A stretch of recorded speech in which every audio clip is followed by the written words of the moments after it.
Well, Greg, thank you so much for joining me today. I very much appreciate you taking the time to record this podcast with me, as I very much Absolutely. appreciate you as one of the original MBT clients. You've been with me since 2015. How cool is that? I can't believe it. The time has flown, and you have been wonderful all the way along. So thank you so much.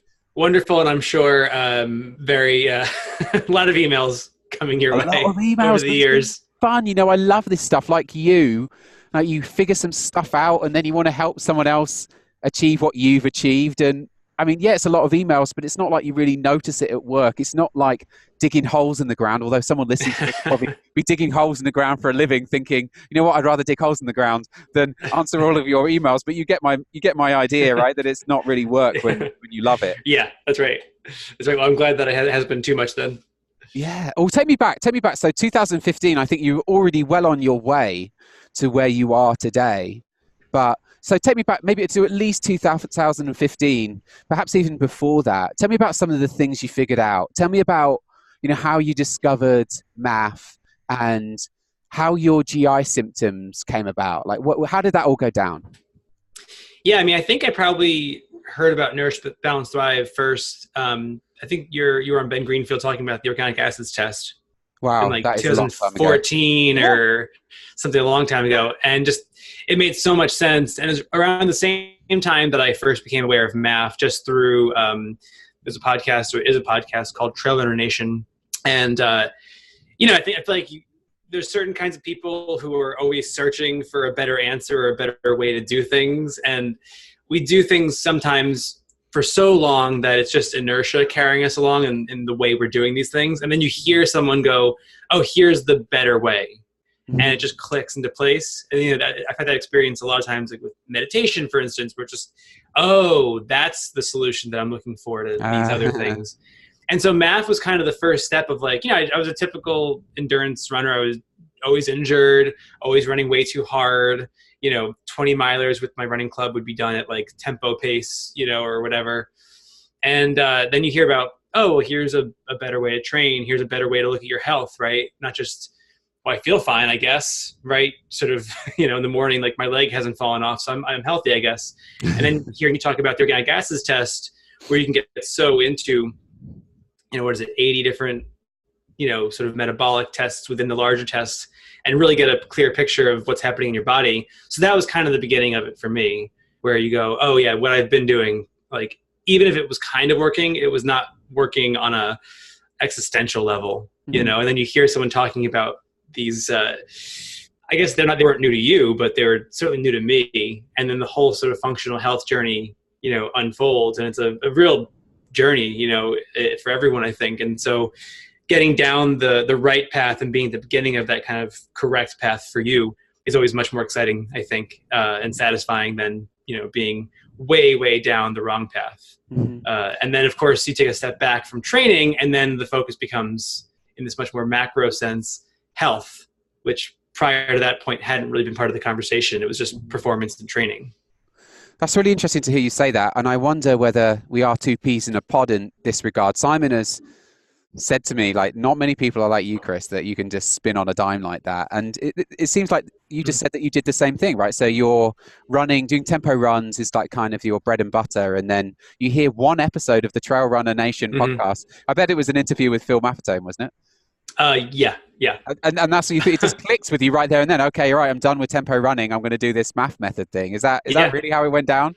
Yeah, and you're totally right. My brother-in-law and I always joke, like, a lot of people when they're making changes, it's like, well, I'm going to stop doing this one thing first, and then I'll do the next thing after a few weeks of doing that. And for my brother-in-law and I, we're just the same way. We're like, we could be doing something the same way every day for our entire lives, and then someone gives us a compelling reason not to do that thing, and it's just never done again. And it's like, that thing is dead to us. Oh, you shouldn't eat XYZ, it's gone. Garbage food, done. Never, and I haven't had that thing in a decade or whatever, with others, I think. So I don't know if I take no credit for that. I think it's just probably a quirk of genetics. Yeah, who knows? Who knows? Yeah, So I think what normally happens robot people. They hear that episode of the Trail Runner Nation podcast, and all it does is it creates ambivalence, right? So, and it creates cognitive dissonance that, they have feelings both for and against. Like on the one hand, I don't really enjoy being injured all the time, but on the other, I really enjoy my tempo runs, right? Like I'm not sure I want to go really slowly. And then maybe you try the math method and you think this really sucks. I'm having to walk going up hills. Like this is not running. I'm not enjoying this. And so, you've got, on the one hand, you don't really want to be injured anymore, but on the other, you don't really like walking up hills. And so then you procrastinate. You don't really change anything, right? You just get back to the status quo and nothing really changes. And I think that's more common. But yeah, it's great. If you can, would you say that that's something that you do in other areas of your life? Is it something, in your writing, for example? So you write screenplays, is that the correct primarily television, so but screenplays are, I guess that would technically be film, and I do that as well, but my primary thing is TV. So but teleplays, screenplays, scripts, I don't know. Yeah, and so have you ever had this experience in your professional life where you thought, oh, wait, let's just say hypothetically, I don't really know what I'm talking about, but this style of writing or this thing that I've been doing in my work, I can see that there's a better way to do that, and you've just switched overnight in the same way as you switched to your training style overnight, or is it just a particular?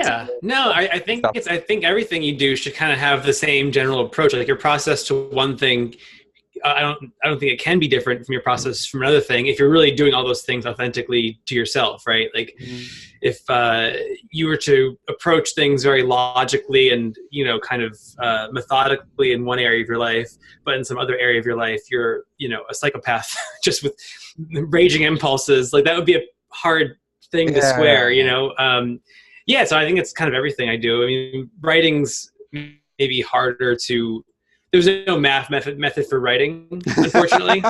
You just kind of figure out what's sustainable for you in that instance, in that area of life. But I certainly do apply a very similar, I think the way that you would approach any kind of training modality, I take a very long-term view of these things. So if I'm writing something, it's just, it's so easy to get frustrated that you aren't, similar to math, right? Like you're not on day one running 6:30 pace. You're running like a 10-minute pace, but that if you just commit to this process, in 6 months, that's probably going to bring you somewhere that you want to be. And by doing that, you commit to a process that you're going to enjoy, because that is the majority of your life, right? The process, and the outcomes kind of come in these little bursts. And then beyond that, you're going to, you're going to just have probably a better experience of it.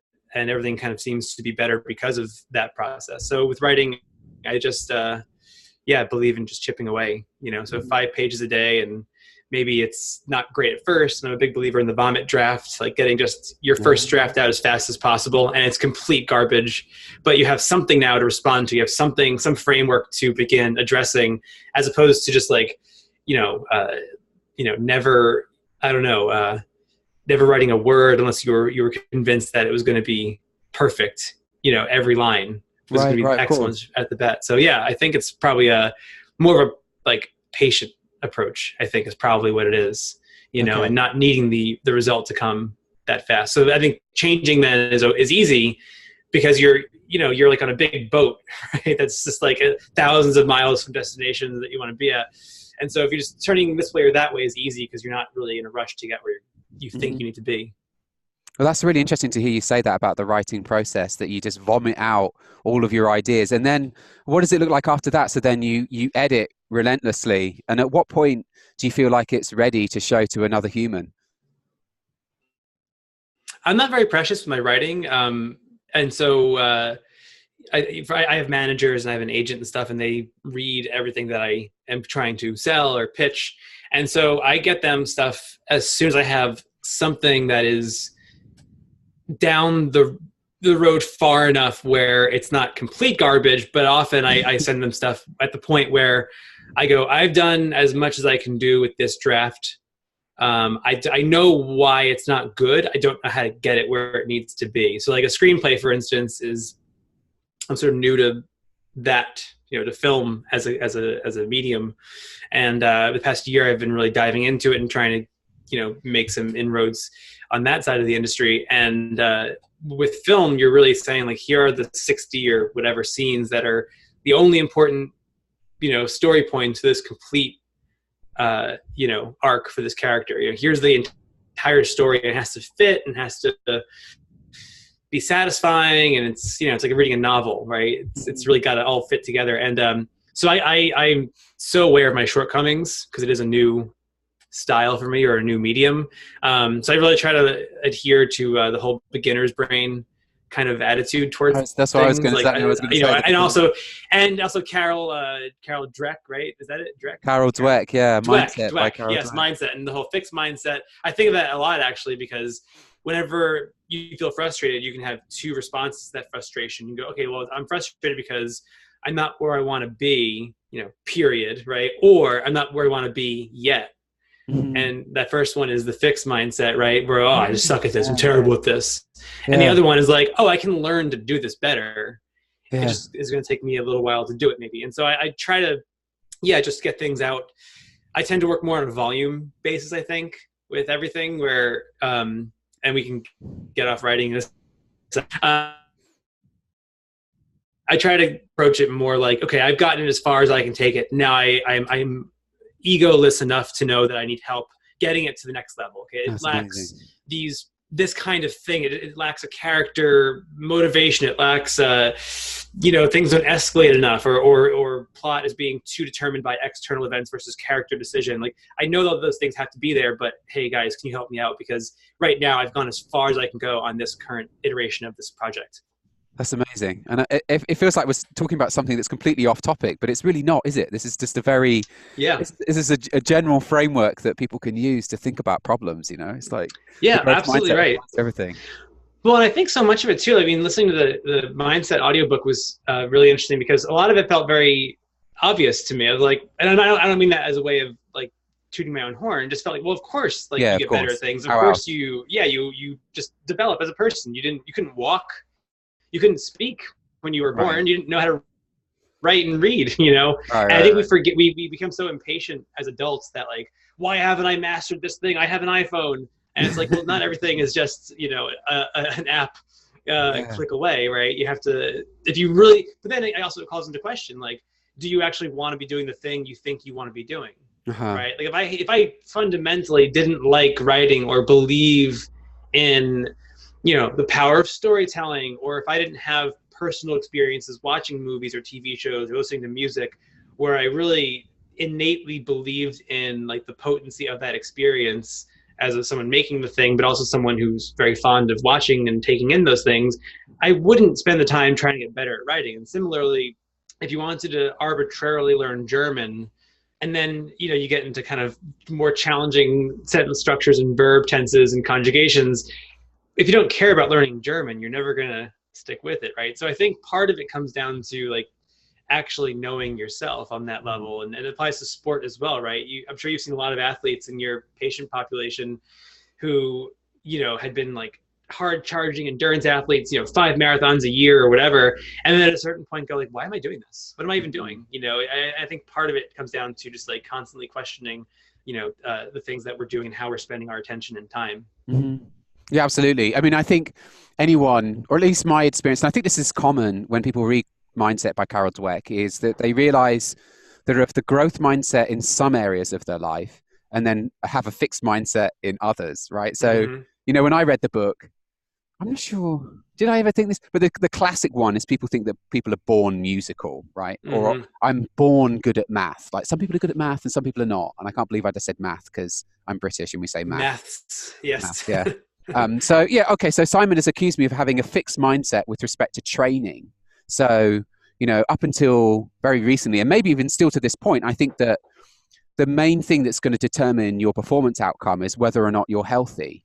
And, I don't care whether you do jumping jacks or some other form of training. The most important thing is that you're healthy. And, that's kind of a fixed mindset, right? Like, you think that nothing you do in training is going to make that big of an impact. And it's probably wrong. So maybe that fixed mindset is, like, dissolving a little bit over time. But, do you mean that in the sense, sorry, I don't mean to interrupt you, but do you mean that in the sense that, like, your performance and training should not negatively impact your health? No, I just think that, so this is basically, this is all rooted in my own personal experience, which is a red flag right there. But, I've done lots of different types of training on the bike. I've done long, slow distance. I've done high intensity intervals. I've done a lot of different things, and nothing seems to have quite the same impact that getting healthy did. Right. So Oh, I see. if I do, if I look at my blood chemistry from 7 years ago and I look at it now, it's a totally different story. Right. And so Mm. if I can put, a point or even 2 points on your hemoglobin, that's going to have a massive impact on your performance. Whereas the type of training you choose, I think, is going to have a much lesser impact. I think that's going to be a much smaller gain. But to be fair, the two things are not mutually exclusive, right? You could have the health and go for performance and have your cake and eat it, so to speak. But yeah, it's just Yeah. I think that many people, when they read that book, Mindset by Carol Dweck, they'll find that they're probably in a fixed mindset when it comes to some things, and then of a growth mindset when it comes to others. And that's fine, I think, right? To be, I think the whole, like, one thing that I'm really leaning into as I, go into further into adulthood. I'll be 35 next week, and Happy birthday! Thank you. Yes, I was just fishing for happy birthday. But it's a real joy to feel like you're gaining more self-awareness and better understanding. Like, I think in the past, when you discover that you have some, right, not shortcoming, but some whatever flawed way of looking at the world, we can judge that. But instead of,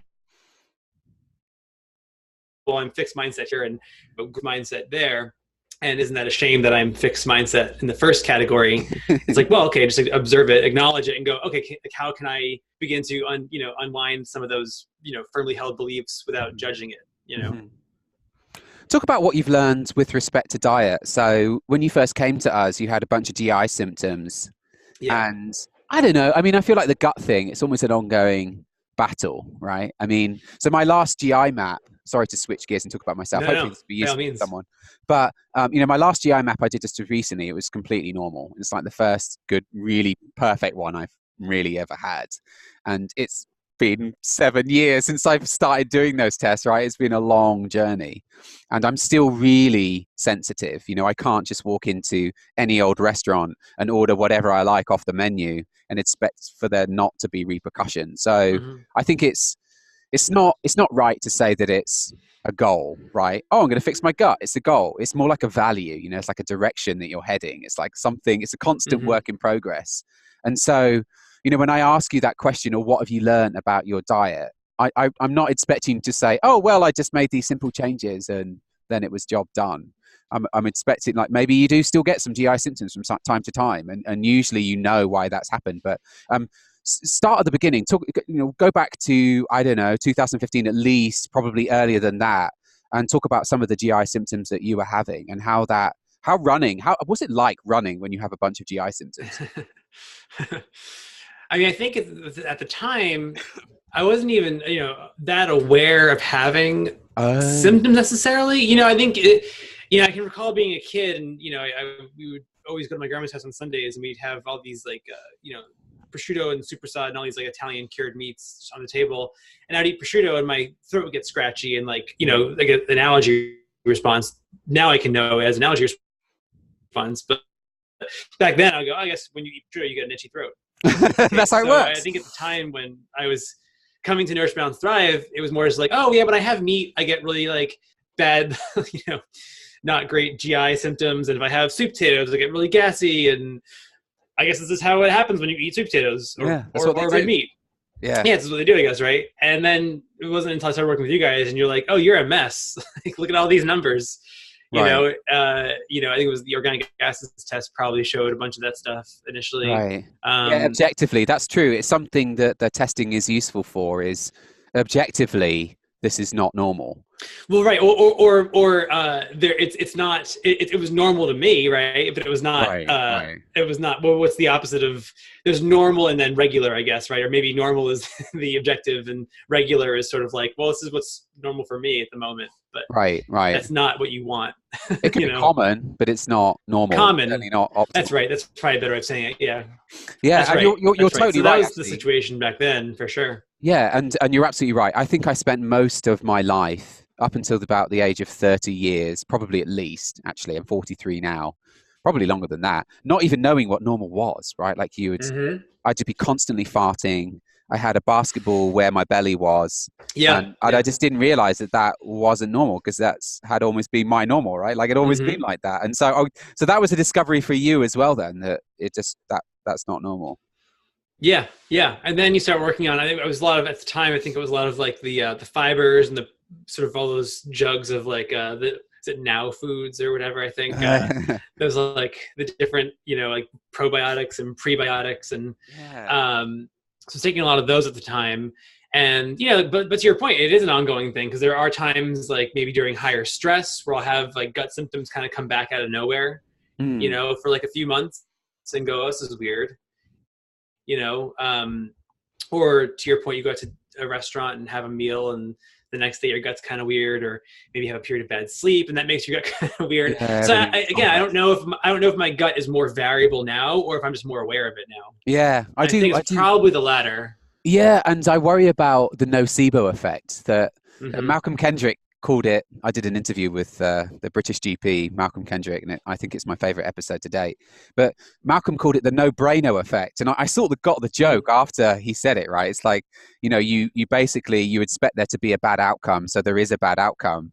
But if you had a brain, then you would see the thing, right? You would see that trap and you wouldn't fall into it.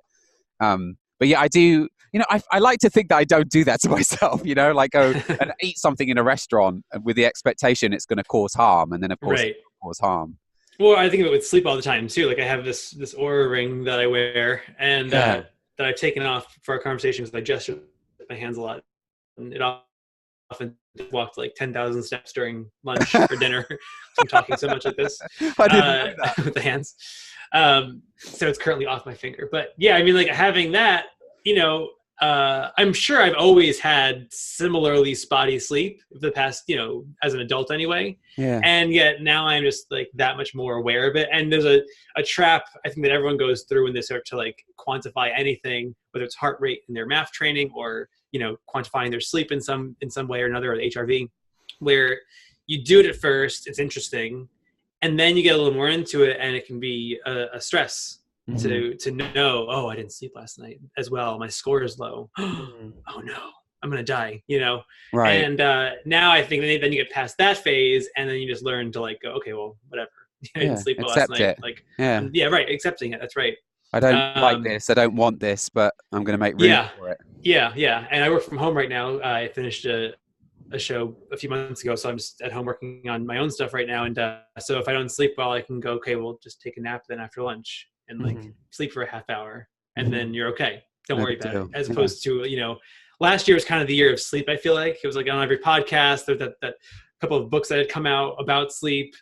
And you hear all these data points about like increased risk of cancer and Alzheimer's. And you go, oh my God, only got 7 hours last night. I'm going to be dead in a week. I'm going to die, I don't think that's what any of the experts intend when they give you this information. No. It's like kind of unfolded. You figured out, so you figured out you're eating now what I would describe as a paleo type diet, but not necessarily low carb, right? It's a mixed diet.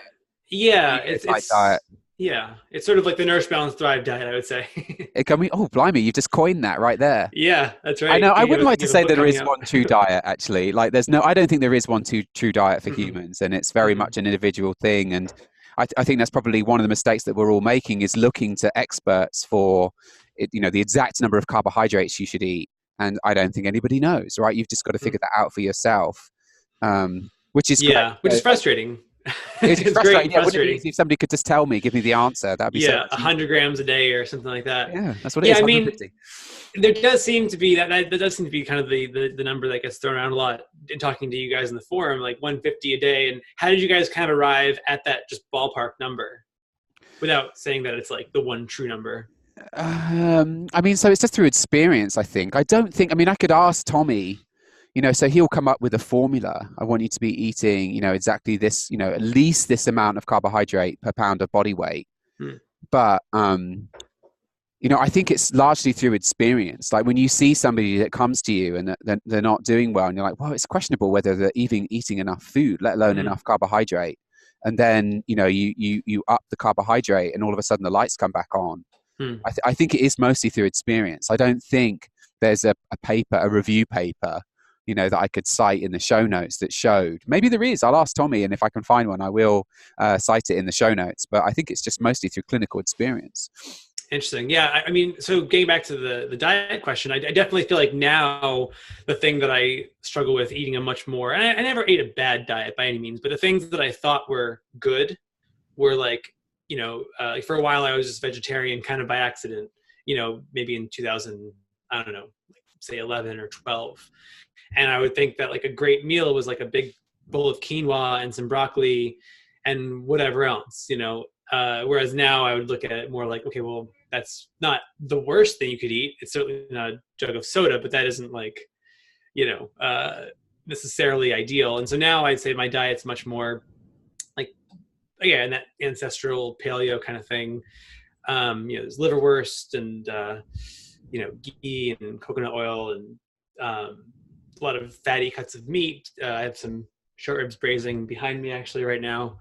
But I will say, to your point about, not eating enough food, I think the challenge when you eat a much more paleo diet and like a, quote unquote clean diet is getting enough calories depending on your activity level.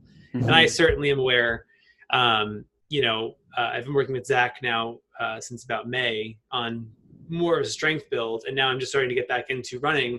And I noticed immediately upon getting to like even the 4-hour-a-week mark of running, like, oh, I'm not eating enough food. My sleep kind of tanked a little bit once the running started to go up. And I can almost track on my, with my Oura ring, for instance, if I plot 2 data points, one is activity and one is, recovery score or sleep, overall sleep quality. Those 2 things generally seem to go in different directions. So the more activity I'm getting, the worse my sleep and recovery is. And I think the only thing I can really attribute that to is that I'm just not eating enough food to keep pace with even a moderate amount of exercise. So that is still the thing that I'm working on, I would say, and probably could be eating more carbs, I suppose. But yeah, I don't know. It's one of those ongoing tinkering projects for me. Yeah, I think I'll correct this if I find something different. But after we finish recording, and maybe the audio engineer, you can just snip that bit out if I don't say anything to you. But I think 1.5 grams per kilo of body mass for carbohydrates does seem to be a good starting point for the people that we work with who are typically very active. So, for me, that's over 150 grams of carbohydrate per day does seem to be, it's a reasonable default, shall we say. Yeah, and then you can always kind of scale it back if you are gaining weight or something, or whatever. But I guess going lower, it's harder to kind of know. It's similar to what we were talking about before, really, isn't it? Where with gut stuff, you don't know what's normal until you've experienced normal, and then you can go, oh, now I'm plus or minus. And I think it's similar with like, how would you, I guess, know that someone was not eating, say, enough carbohydrate without going down a super rabbit hole, I guess, because this is a tangent. But is it just like fatigue, energy levels, performance, sleep? Yeah, all of the above. All of the above. Yeah, everything's worse. We're asking people questions both subjectively with the health assessment questionnaire, and we're looking at objective markers in blood chemistry, for example.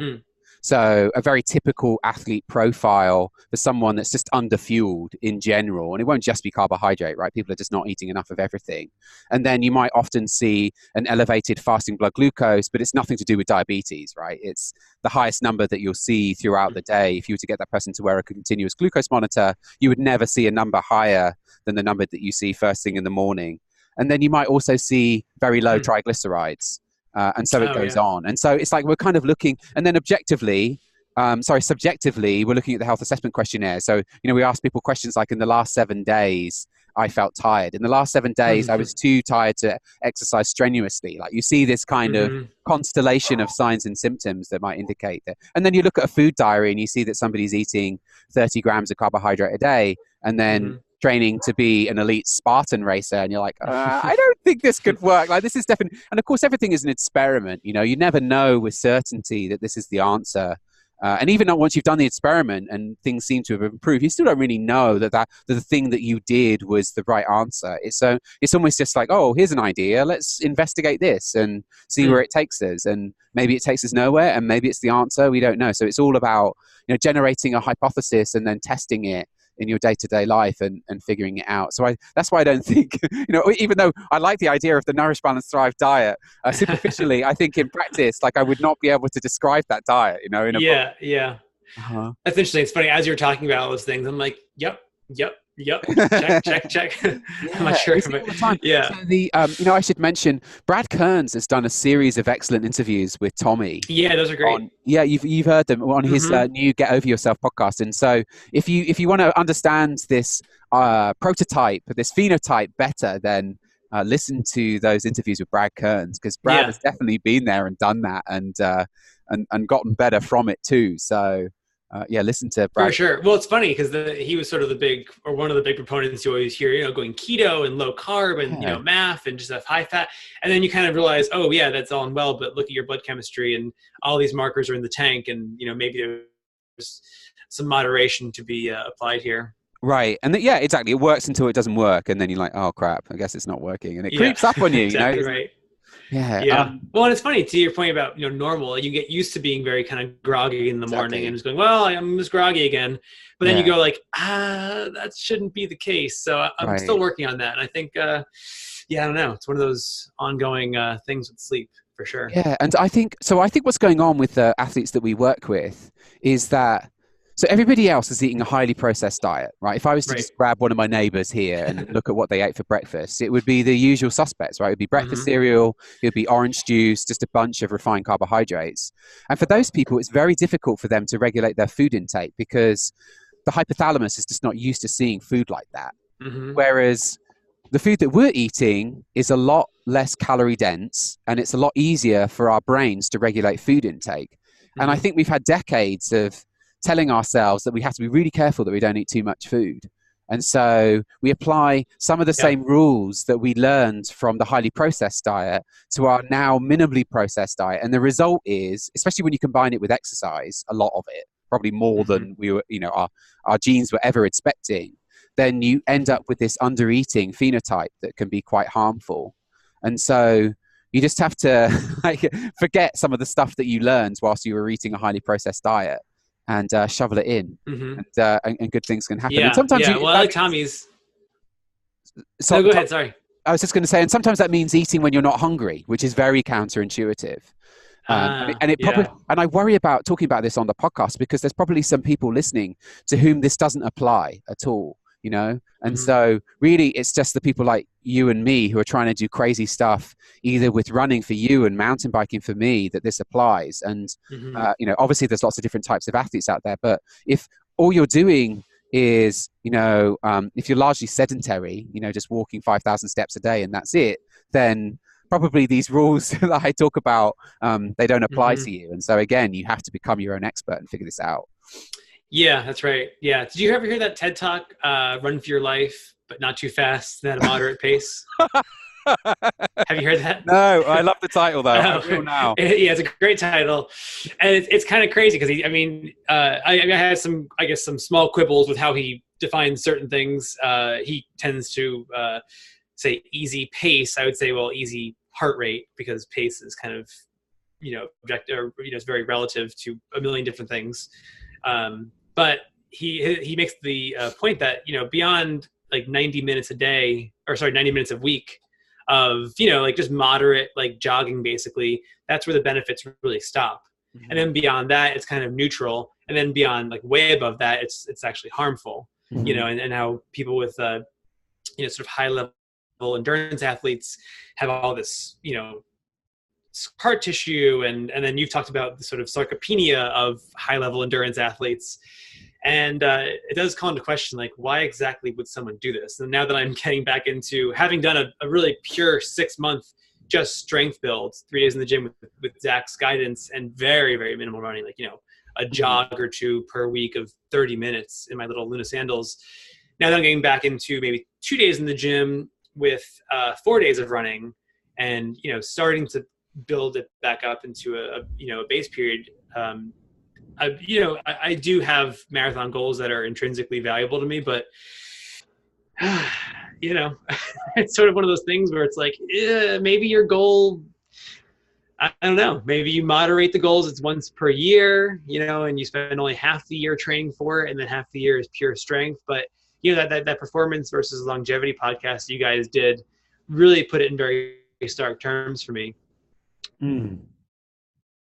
Sort of like, yeah, you can this without a lot of harm, but is that the best metric of the validity of a pursuit, that it doesn't just kill you?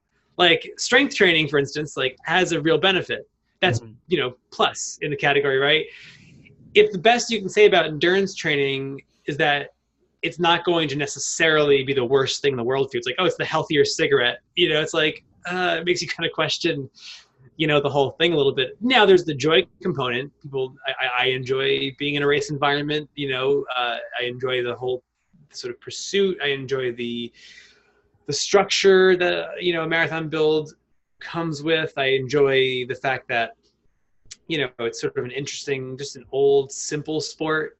Go out your front door. But again, that podcast is one that I've referred a lot of friends to, that you guys did with Simon and you and Tommy, and where it's sort of like, yeah, maybe take a second look at it at the very least. It's not saying don't do this endurance training, but know at least what the trade-offs are and what the balancing act is. It's kind of like a vegan diet. You can do a vegan diet really well, but you have to supplement very carefully around it to do it well. And I feel like it's kind of marathon training at this point for me. It's like you can do it really well, but you have to supplement it with strength training and then periods where you're not doing it. Interesting. And so when did this transition? I mean, this is quite recent, isn't it? That podcast with Simon and Tommy is quite recent. I'll link to that in the show notes. I guess we've been talking about the importance of strength training on the podcast for a long time, and the importance of the type 2A fast twitch fibers. Those are the ones that are going to keep you well balanced when you slip in the bathtub, right? Prevent you from breaking your hip and ending up in the hospital, which you may not come out of.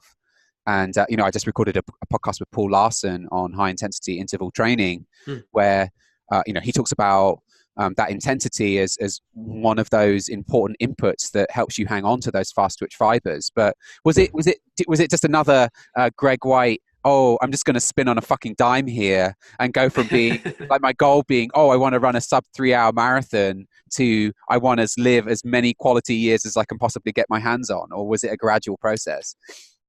Well, again, I think it comes down to like, you can do things for so long in a certain way, and then at a certain point you're like, this is not working. Just like, what is the realization that's going to push you towards realizing that the thing isn't working? So for me, it was really last winter, so winter 2017 into 2018, the beginning of 2018. I was, I'm sure I had some race on the calendar, in that way of signing up for some race almost at random, training, kind of cramming for the final exam, getting injured, canceling the race, deferring. And, if I go to my Google Map or my Gmail and type in like race deferral, I'd probably find like 1,000 results, for like different races that I tried to defer out of injury. And so I got injured again last year, and, I was running in the snow a lot back home in Jersey over the holidays, and those little yak tracks, those little icy grippy things you can put on your shoes so you can run the snow. And I never heard of that. They're great. But also it's like, if it's snowing, just don't go out, just don't run. Like, what are you doing? It's like, oh no, it's this great like flame retardant gel that I can apply so I can like jog through fire. It's like, just don't jog it's fine. It's fine if you don't run today. It's a blizzard out. You're okay. It's because you're not. And I thought it was something now, Greg. That's what it is. And like, that's it. I was biking away from something, and you were running away from something, and now you figured that part out. Maybe now I'm running towards something. But go on. So so I was running a lot in the snow last year. Tweaked my high quad, hip flexor, a new injury, a fun new injury to add to the injuries I've had over the years. And I was like, what am I doing? This is just so stupid to be like worn down, like running in the snow, injured again. And then you go in the cycle of, this is really the junkie in every endurance athlete, I think, where you get injured and you're trying to like, bargain with the injury. It's like, well, if I only do 42 minutes, then it doesn't hurt so much. And if I go right to the PT afterwards, or, to the guy with the lasers and the scrapers, I can maybe run tomorrow. It's like, just rest. What are you doing? And at a certain point, you look in the mirror and you got the figurative equivalent of like a needle in your arm, and you're like, oh, this is not a good look. And Yeah. as you're limping back from the chiropractor or something, or the massage therapist. And at the time, it's funny. I went back and looked at an early post I'd made on the Nourish Balance Thrive forum, and it's so funny now to look at it because I was like very tentatively posted, thinking about taking a break from the marathon, as though I was saying like, I'm a Mormon priest, and I'm like, oh, I'm thinking of taking a step back from the church, you guys. Like, it was like this sacrilegious, kind of thing. Like, you're out of the fold now. Go, exile. Sorry. Well, and now it's like, why? It's like saying, hey guys, I'm thinking of quitting smoking, guys. I don't mean to like be crazy here, but I'm thinking of stopping smoking. And then I talked to Zach, on the message board or in private messages or email, and just like, hey, so like, how would it kind of work if I was looking to incorporate more strength training?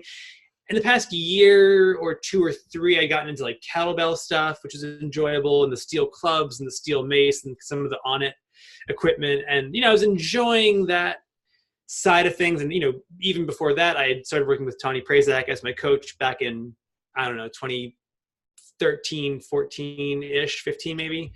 And she's wonderful and also a big proponent of strength training and math. Mm-hmm. And so I started doing some strength work through her in a much more structured way, but there was only ever to support running. It was like, oh, like do some kettlebell swings, just to help the running. And then at a certain point after this last injury last year, I said, you know what, I this is just stupid. So I talked to Zach and said, you know what, I've always wanted to see what it would be like to do a pure strength build.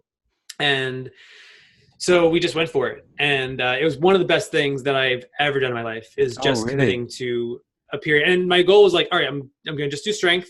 I will run for fun. What a concept, right? Not supporting a race goal or anything, just like, oh, I'm going to go out. I love running the Luna sandals, so I'll go as far as I can go with those things. It's good for functional strength. It's, good for lower leg functionality and makes your feet stronger. And it's just an enjoyable way to run. So I would do maybe like 1, maybe 2 half-hour jogs a week, just pure fun. That was the only goal with running at the time. Yeah. And then the rest of the days, it was either rest or 3 days in the gym doing, at the time, early on, it was sort of built around front squat, back squat, deadlift. And then we just started making some progress, and it's just great. Like, you can feel good after a long run. You can feel good having achieved a certain level of fitness, but it's more like a narrative construct, I feel like, around running. Like, I got a good long run in. I'm nice and relaxed now. I'm had that runner's high. I'm going to have a nap later on and a, big lunch. And those are all nice things, but it feels really good to be strong in a way that running fast does not feel. Shit. It's incredible. You know what I mean? When you're buying new pants because your quads and hips are bigger, it's a great feeling. You're like, oh, this is what it feels like to be a functional human being, not a functional triathlete or a functional marathoner. Because it's a very different definition of functionality. It's like, can you run in a straight line really fast or be in arrow position for 4 hours really well? Versus like, hey, I just deadlifted 2x body weight, or something like that, where, you feel much more embodied or emboldened in an embodied way. Yeah, I mean, it's a great feeling that lasts, right? So every time, I mean, you live in your body all the time, right? It's not just when you're running that you exist as a human. It's all the time. Right. And I feel like being stronger, carrying more muscle mass, it just improves your quality of life all the time. Although you do notice it in certain circumstances. Like, for example, I'm carrying both my kids up the really steep steps that lead up to my house, and I can do that. And I've got kind of a bounce in my step. And I'm thinking, wow, this feels really good, Whereas, in the peak of my endurance training days, sometimes I can really vividly remember, actually, I recorded a podcast interview with a former client, Will Catterson, and he talked about this, that you'd be climbing a set of stairs and you'd feel this sort of burning sensation in your quads, like you were in the middle of some hard intervals. And you're thinking, what the heck? I'm supposed to be an athlete and I can't even climb one set of steps without getting a bit of a burn on. Like, this is not right. Something's going on here. And yeah, I don't want people to think, I don't want to, from what we've said so far, you might think that Nourish Balance Thrive is against running. And it's not that we're against endurance activity. It's just that we're pro strength training, you know, like we're trying to make a case for strength training. And we would encourage the endurance athletes to add a strength regime as part of their training plan, as many others have argued too, Tawny being one of them. I hired Tawny as a consultant a couple of years ago, and she said something very similar to me. And I think another important thing that she said to me was that, you know, you need to broaden. When she looked at what I was doing, she said, oh, you need to broaden out the movement that you're doing, because when you look at it, like, you're really only doing one thing. And so she had me do all kinds of, you know, interesting stuff and think about the difference between, we were talking about this on the forum recently, the difference between exercise and physical activity and movement. They're not the same thing. So exercise is a subset of movement, and you need to think about all the things that a human is capable of, and not just spinning tiny circles in a seated position whilst on a bicycle.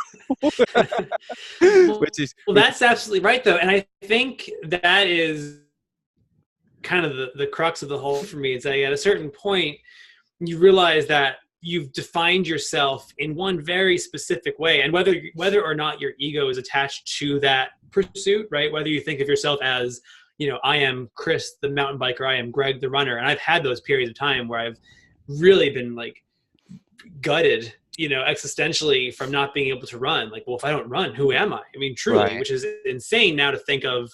But I do think there is this addictive relationship that, even if it's not like an unhealthy or like the worst, I mean, it's not an addiction, right? Because we're not, you know, doing sex favors in an alleyway in exchange for a long run. But right, yeah. So I've talked about this with Simon, and it's an important point that addictions normally come with some sort of serious downside, some sort of deleterious side effect. Yeah, you're skipping work to go for a long run or something. They're generally destructive, and it's difficult to say that about running. Yes, right? And it's probably offensive to people with actual addiction problems. Yeah. So, you know, it's more just like, though, you've had this very and I think, you know, maybe we can talk about meditation later on too, because it does tie into this, but you have this very narrow definition of health, or Phil Maffetone talks about, you know, fit but unhealthy. Right. Oh, you're super fast, you're a really good runner, but you are like a disaster in every other way you can measure a human's functionality, right? And I think, you know, at the end of the day, it comes down to, you know, do you want to limit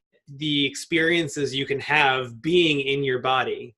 You know, do you want to be great at running in a fast line and a complete disaster? Or as Katie Bowman says, like, do you want to have a broader sort of movement, nutrition diet, right? Like your foot, for instance, shouldn't just be only on the flat pavement. It should be on grass and walking over roots and gravel and it should have different loading rates. And I think it's the same with your body, right? Like, until you know what it's like to do a heavy back squat and really experience that. I mean, heavy relative to you. My max that is like literally someone's warm up at the gym.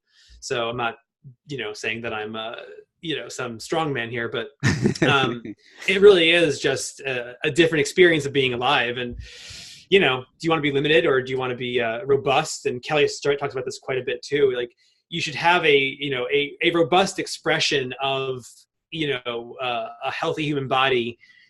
Should be able to go in a lot of different directions versus just, you know, I mean, figuratively, but also like not just sagittal plane. Talk about when you first started getting into the gym and performing some of the movements that Zach was programming for you.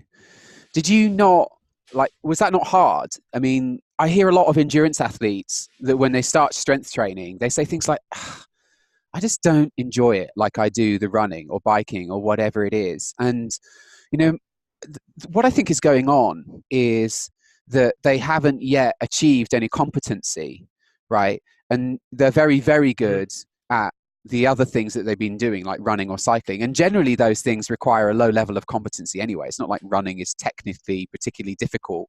And then you could say the same is true of cycling, especially on the road. It's not technically very demanding.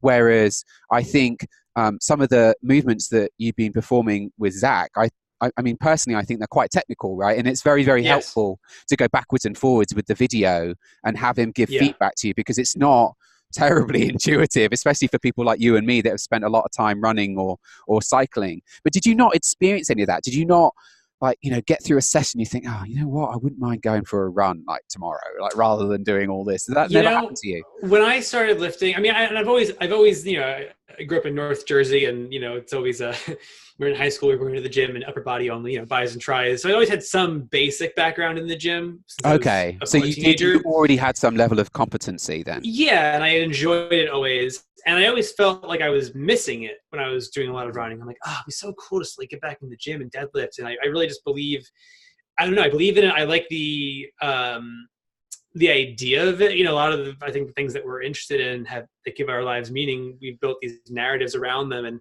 I've been following the Kelly Starrett camp a lot in the past years, with MWAD, and I just thought it was cool. I'm like, look at these strong guys hanging out, squatting together, Yeah. very Top Gun, like playing volleyball in jean shorts kind of thing. So I'm not sure what that says about me, but You're not an at-home gym guy then, so you're actually getting into. Well, so I used to be, and then, but I think just to answer the question more accurately, by the time that I got back into the gym with Zach's guidance, I was so over endurance training for that time period. I knew I needed to have a long break from doing things the same way. Cause I was just like so tired of like, I'm just not moving well. And you can be even like a pretty, like I went to the trials in February 2016. They were here in Los Angeles, for the marathon, so everyone who's run under a certain time gets into the trials, and then the top 3 men, top 3 women get onto the Olympic marathon team. And so I went to watch it, and it was like 150 men, 150 women, something in that ballpark, a few hundred runners, in other words. And you could see a difference, though. I mean, these are all fast runners, right? But the top 10, let's just say, men and women, versus the bottom 10 men and women, the gap between movement quality was like the Grand Canyon. So someone could be a very fast runner, but their movement is kind of garbage. And so that was always an interesting part of it to me too. It's like, I don't want to, let me take a big step back. Let me get this foundation of like actual strength. And I had kind of in my head had these general metrics of like what strong meant. So for me, it was 2x body weight on deadlift, 1.5 x body weight on the squat, and then 1-to-1 on the bench press. Say for reps, for 2 to 3 reps, at an 8-9 RPE. So let me get there. And then I began doing, maybe even before that, I was doing this thing called FRC, functional range conditioning, which is like a mobility modality where it's not just like MWAD's tissue work, and it's kind of more passive range of motion.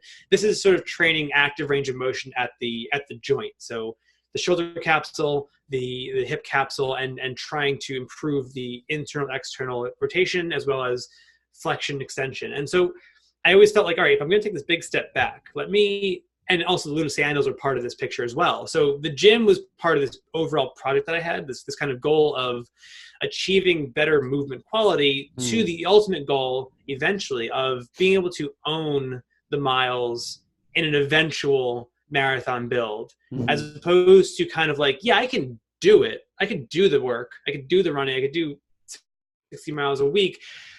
But what's the quality of movement? What's the integrity of like my strength? And what is, am I really doing this, or am I kind of like patchworking around, this very basic human, sort of expression? And I think, even looking at the idea of like a running shoe, I thought, if I was just to run in, say, a Luna sandal even, and this is I realize I'm on a tangent here, but just to tie it in, I even looked at Luna sandals as part of that strength training background, because you have to kind of start from scratch with those even. And yeah, Hoka, you can put a big Hoka shoe on, and it's a tool that allows you to do the work that you want to do. But how cool would it be if you could get to a 20-mile run or a marathon in those Luna sandals, because you've really built up from the ground up some base of, of real functionality. And so for me, I looked at the strength training side of that as part of this overall project. So by the time I got into the gym, it was just like, I had such a belief system built around the importance of this thing. So it wasn't like, oh, I'd rather go out for a run. I don't like doing pull-ups or something. It was like, oh no, I'm going to transform the way I move. And then I can, then a marathon's secondary. It really becomes, oh, I'm a functional athlete. I can do stuff, as opposed to like, some of these people I see, these top level runners, they, they're fast, and their achievements are impressive in that forum, but they look like they've survived, a genocide or a civil war. They don't look healthy. Hmm. So yeah, it was sort of an existential thing, and I think that's probably why I can turn on a dime so fast, Yeah, because because it's not really a dime, right? So when I talk about these it's not guys, a dime. Yeah. no, yeah. So, when I talk about these guys that are saying, oh, I just don't enjoy the strength training as much as I do riding my bike, those people are just in a very different place from where you Yes. were when you went into the Yes. gym. You'd already been through a long journey of transformation before finally you were ready to take action. And the guys that I'm talking to, they're in a totally different place, right? Like they're contemplators, you might call it. So they know they have a problem, but Yep. they haven't done anything about it yet. So, like Hmm. asking them to perform some action is kind of a bit much. It's rushing things, like you Yes, have to. it's very arbitrary to them. It feels very arbitrary, and I Yeah. think this is there's a post on the forum recently about someone wanting to make a change. A couple, and how do I make habits stick? And the thing I always come back to, that Simon's talked about a lot, is like you need a why to make a real change in your life that's going to stick. And Yeah. yeah, everyone, if they're at a high level, endurance hobbyist, or amateur, or professional level, you have that why for those things. But sometimes you need to take a step back to really re-examine those convictions. And maybe if you do really believe in making some kind of change, it comes down to taking a good long look at maybe, yeah, it's going to feel uncomfortable and new, but if you believe in it enough, that conviction sustains the periods of discomfort, and it becomes this real relationship with whatever the new thing is. Mm-hmm. Mm-hmm. Yeah, motivation is what comes later. I did a whole Mm-hmm. podcast on this on Patreon with Simon. You can find us on Patreon by searching for Nourish Balance Thrive. And I did a series of in-person interviews with Simon Marshall, and that was one of the things we talked about was motivation. And Mm-hmm. essentially, what Simon said is, "Fuck your motivation. In the beginning, Yep. I just need commitment." Right? The Yep. motivation comes later. Once you get competency, you start to enjoy it, and you start to develop an identity as a strength training athlete. Then the motivation will come. You'll feel like Yes. going to the gym, but in the beginning, you Exactly. won't have that. You just need the commitment. Yep. Well, one of my favorite quotes about, well, it was about the creative, sort of act, or the, creative profession. It was Chuck Close, the painter. It's just a great line that applies to everything in life. And he was talking about with painting, I apply it to my writing, but I apply it to everything. And it's just, someone asked him about the nature of inspiration in his painting. And he said the inspiration is for amateurs. The rest of us just show up. And I love that, right? Yeah, Because great. you're like, yeah, like, I mean, anyone can get super hot on an idea, or pick up some big book, or set some big ambitious goal for themselves and do it for, 5 minutes, right? We can all do that.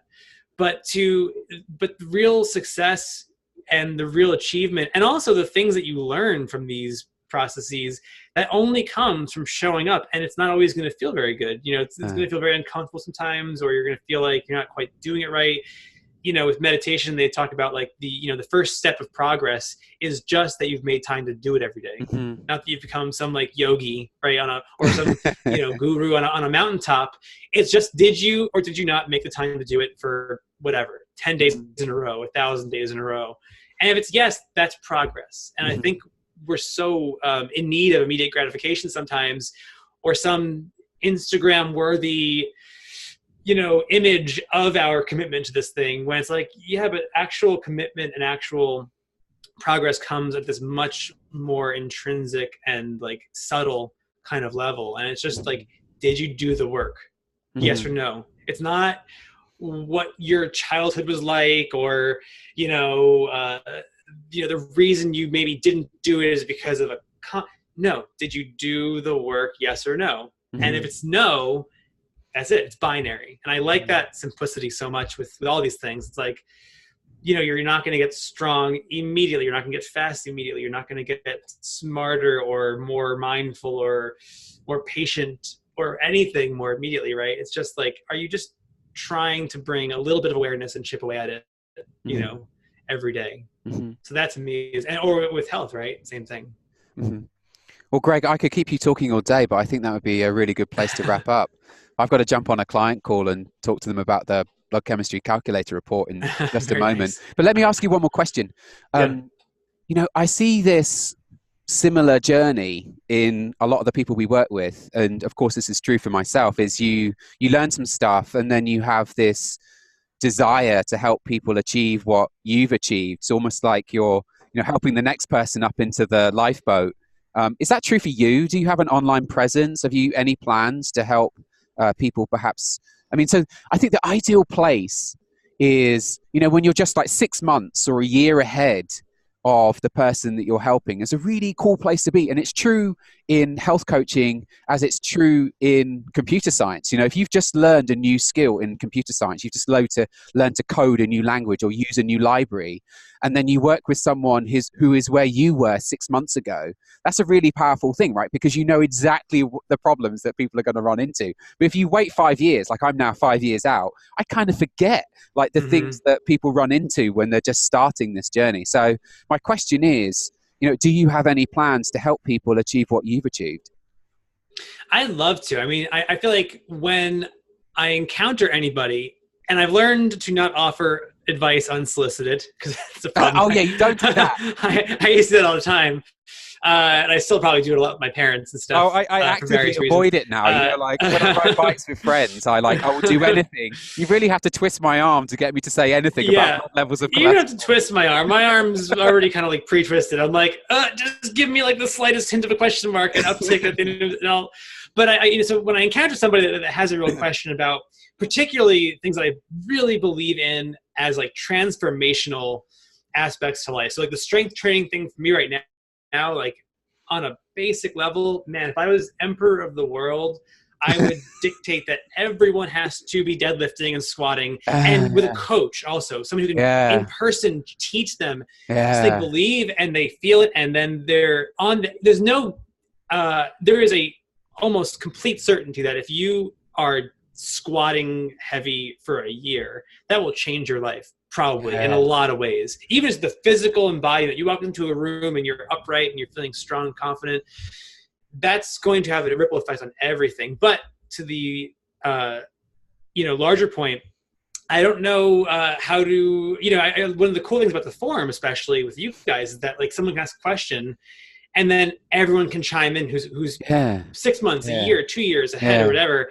And it's a beautiful thing to watch. I don't know how to access the broader population. And there are so many great podcasts and people doing this work already, like you guys, that I feel like my contributions could come on a one-to-one level if I meet someone out and about, but I don't know where I fit in on that larger conversation because I'm not, an expert. I'm just someone with a very, very enthusiastic set of beliefs around these things that I've learned. I get emails from alumni from BU where I went to college out in Boston and who want to get into writing, and they email me off this directory for alumni. And the answer is always yes. Give me a call. We'll meet up for coffee, whatever you want. Let's talk about writing and how to dive in. So I would love to find a way to talk to more people about the, 3 things that I'm interested in, basically. Oh, come on, it's a pretty, well, it's probably, but I think they all come from the same place though, right? Like passion, and, for these, whatever it is, passion's kind of the thing. So when you meet someone else who has a passion or speaks some similar language, you're like, oh, you get passion. Let me talk to you about this thing that I'm stoked about. Mm-hmm. And then maybe it lights a fire for them. And I feel like the best thing we could be doing for each other is just like trying to light small fires and giving people the right true north orientation and then just letting them go, because that journey is so satisfying. The outcome, whatever, it's just get on that journey, start down the path of some kind of personal transformation. This isn't like Tony Robbins stuff where we're dancing and walking on coals. It's like just deadlifts, man. Like go like be in your body. Your head's too small to live in. Get outside more and be a person. Be a better person. Put it that way. Be a human. Yeah. I say this type of talk does inspire me to organize some getaways, shall we call it? Oh man. Yeah. People who are curious to get better at strength training. Because as you rightly point out, there's no substitute for spending time in person with someone like Zach. And how are we going to make that happen? Well, I don't know. It'd be nice to organize some holidays, where people, Yeah. maybe specifically endurance athletes who are interested in becoming better at strength training, but I wouldn't like to limit myself too much by just the endurance kind of avatar, you know. Yeah. I would like to Yeah. include, my wife doesn't identify as an endurance athlete, but she too is interested in strength training Hmm. and would greatly benefit from such a holiday, you know. Yeah. Oh, So sure. I Well, I think think it's that's it something too. that I see in Like, our future. absolutely. And I think the idea of saying like, oh, it's strength training for endurance athletes, that automatically kind of assumes that like endurance athlete is a different species. When it Yeah, should really be yeah, like strength training for like human optimization. Like yeah. it's such a spiritual experience. And it sounds like I'm overstating things, but like when you're getting to the point where you're like deadlifting, like the other day I was in the gym and I'm up to 305 comfortably for reps right now. And I want to get Congratulations. to like 320 or so, because I'll be about 160. I mean, I'll keep going beyond 320 if I get there, but I was loading the bar, the hex bar up, and I was like, wow, that's a lot of weight. Like, look at all those plates on there. And which is, again, someone else would walk in and that would be like a joke for Yeah, them. but who cares? I hired a coach at one point. Well, that's it. That's precisely it. It's just your own personal journey. And I hired this coach at one point, a powerlifting coach, to really teach me to squat hands-on, because I needed that. You can hurt yourself if you do it incorrectly for Right. too long. And I think his squat is something like, I don't know, like 500 pounds, something crazy Yeah. like that. I don't know. It's some huge amount of Bonkers. weight. And, so I'm not that guy, but I was looking at it and I'm like, wow, given that I started out at 225 or whatever it was, 235, I think it was, when I was first, that was my heavy set when I first began with Zach. I don't know. It sounds so simple. You're like, well, who cares? It's picking up a thing and putting it back down.